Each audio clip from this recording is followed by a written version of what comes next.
Now is our time for our special guest. Sarah Ullman is the founder of One Vote at a Time, a political action committee which creates campaign ads for progressive candidates. Recently, Ullman was featured in Variety's 2018 Power of Women New York Impact List, which highlights activists making a difference. Let's take a look at what One Vote at a Time is all about.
Everyone, please give a warm Bill Bunch welcome to Sarah Ullman.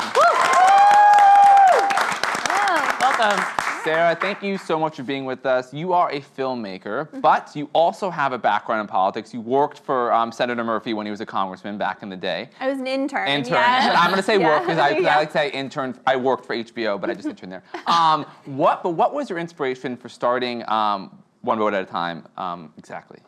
Yeah, have you ever had one of those moments where you're crying on your couch and you're so angry and tired? And more often scared? than I like to admit. Yesterday, yeah. It was one of those moments that made me start it. I was, after the Pulse shooting in 2016, in June of 2016, I was like crying on my couch, and I was watching Senator Murphy filibuster for gun safety legislation, Chromecasting C-SPAN, and I don't know, I was tired of feeling like that. I had had enough. I was done feeling sad and helpless and frustrated about gun violence. It was time to do something else. Yeah. So tell us exactly what One Vote at a Time does and how that has come about. Sure. So we are a team of filmmakers, of female filmmakers specifically, and we make free campaign videos for candidates who believe in gun safety legislation. So we have traveled all over the country. We've gone to 10 states this year. We made that video that you just saw at the beginning of the year, but now we have finished our physical production at 10 states. And we meet with candidates and we make free videos for them. Yeah. And these videos, I mean, campaign ads are expensive. Yeah. So how do you guys get funding to keep operating? Sure. So we get our funding from mostly from a director named Joss Whedon, and we also have done some crowdfunding online as well to help supplement that. We operate in 10 different states, as I said, and they all have different campaign finance laws. I feel like I have a minor in campaign finance right now. So different configurations of donors for different states are required by law. But yeah, mostly from individuals. Yeah, and you guys are technically considered a super PAC. Yeah. On the federal level, we are a super PAC. Yes, very scary. Right, that's why I wanted to call, because I know that kind of makes people think, so I wanted you to kind of explain what that means for you guys. Yeah, well, it's interesting. I mean, it's a very powerful political tool, right? It allows you to raise money in unlimited sums and to then make different kinds of videos. On the federal level, it means that you can't coordinate with any campaigns. And so on the federal level, we're a super PAC, but on the state level, we are what's called a coordinated PAC or a regular PAC, and that means that there are limits on the amount of money. I knew none of this when I was crying on my couch. I just had an idea, and I wanted to do something to help make change. And you know, you eventually get enough lawyers involved, and you realize, like, dang, I guess I gotta have a PAC. Yeah. Yeah.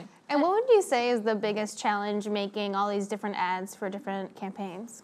Just the, I think that it's really important to me to make a video for each candidate that like reflects who they are, and that's an accurate reflection of what they believe and their campaigns. And at the scale at which we're doing it, we're literally making videos for hundreds of candidates across the country.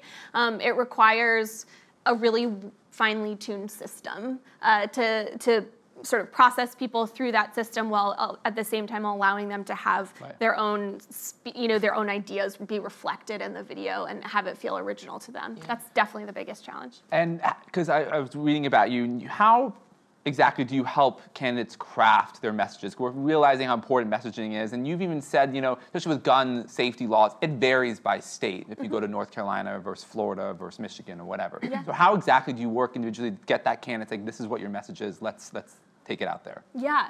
So the first thing I'll say is that we're really pragmatic about it. So although the through line for who we support is gun violence and gun violence prevention and gun safety legislation, we don't require that candidates make videos about that subject because we recognize that not everybody wants to talk about it. It's not necessarily useful for every candidate to talk about it. And we're really pragmatic. Like, I just want to help good people get elected. So the first thing that we do is we listen to them. Is we have, once we accept them into our program, we have what's called a creative call, where we just say, like, what do you want? What's useful to you? What will be useful to you? What do you want to talk about? And from there, we look to anchor their talking points in a personal story. So I'm tired of hearing people, talk about generic policy. I want to hear how policy is impacting that person and why that person has chosen to run for office. And you guys have had a lot of success. In the Virginia House of Delegates, you had 10 of 19 candidates get elected.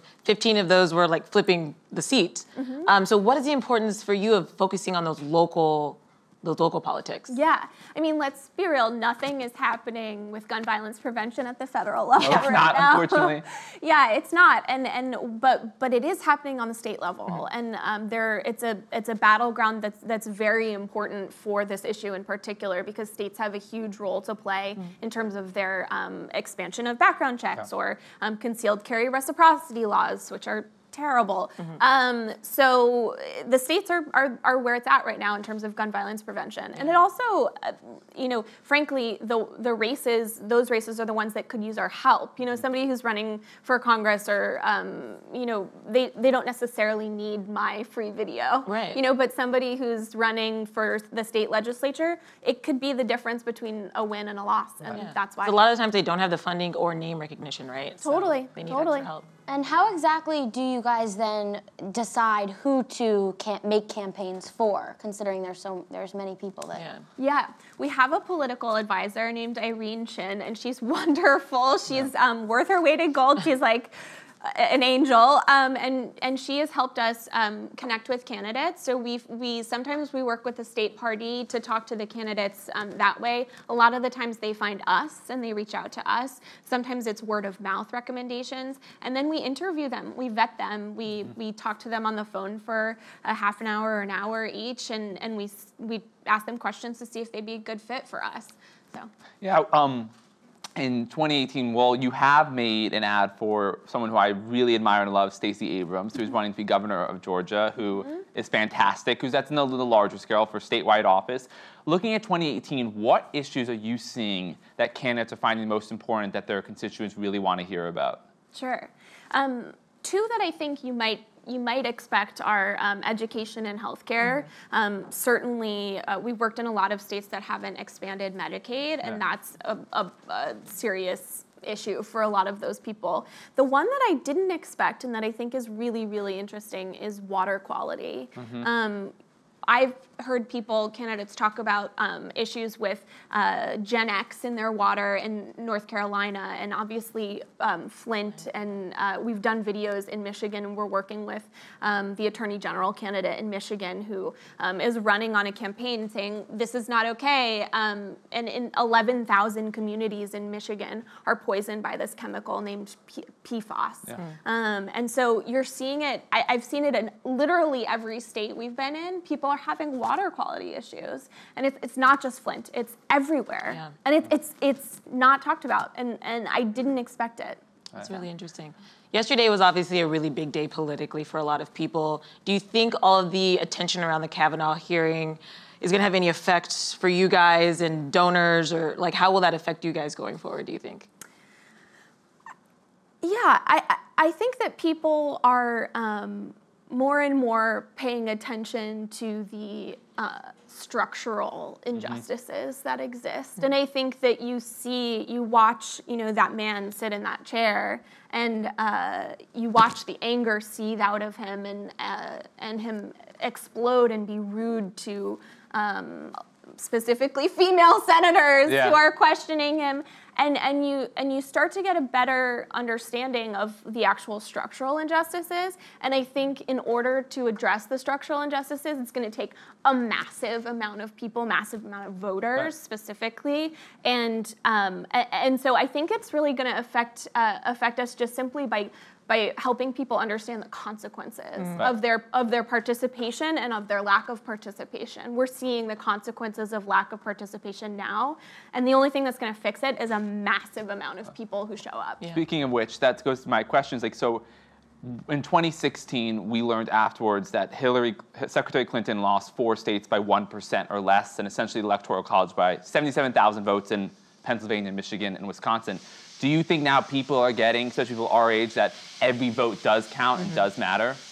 Yeah, I mean, I think you're seeing in a very visceral way the results of, as I said, of a lack of participation. And I think it's tough sometimes when you look at the fact that rural voters hold more power. Yeah. For example, in this Senate confirmation, 30% of the country holds 70% of the Senate seats. Yeah. And it's frustrating. And so you see people frustrated by their vote not mattering as much. But I think that the only way that you change that is by showing up. Mm-hmm. So it's sort of this paradox for people, and I would encourage people not to get discouraged, because the only thing that's going to get us out of this is participation. Right. Yeah. And also representation. You helped elect the first openly transgender elected official in Virginia State House.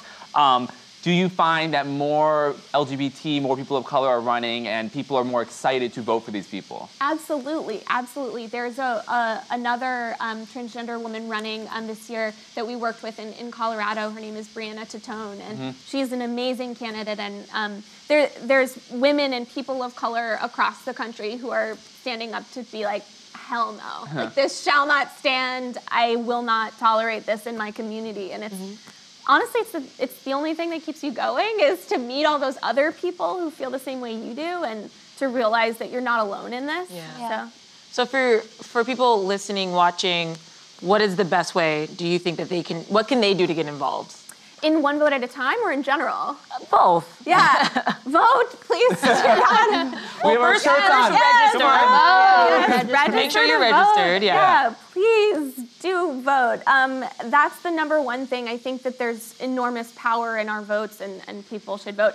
If they want to get involved in One Vote at a Time, they can visit our website. We have a contact form if you're a female filmmaker or a non-binary filmmaker. We would welcome hearing from you. We accept contributions on the internet. Irene would be mad at me if I didn't say that.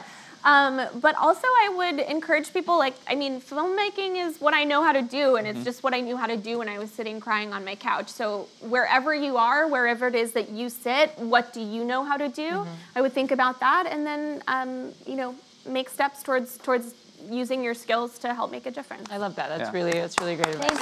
So you're saying that writing snarky tweets at James Comey is useful? I think, as long as I vote too? Yeah, exactly. The combo. Yeah, do what I know. Superpower. Yeah. That's your art. My art is tweeting snarky stuff at James Comey, and I will vote. I'll take it. Well, Sarah, thank you so much for being here. This really was a pleasure. It was so great talking to you.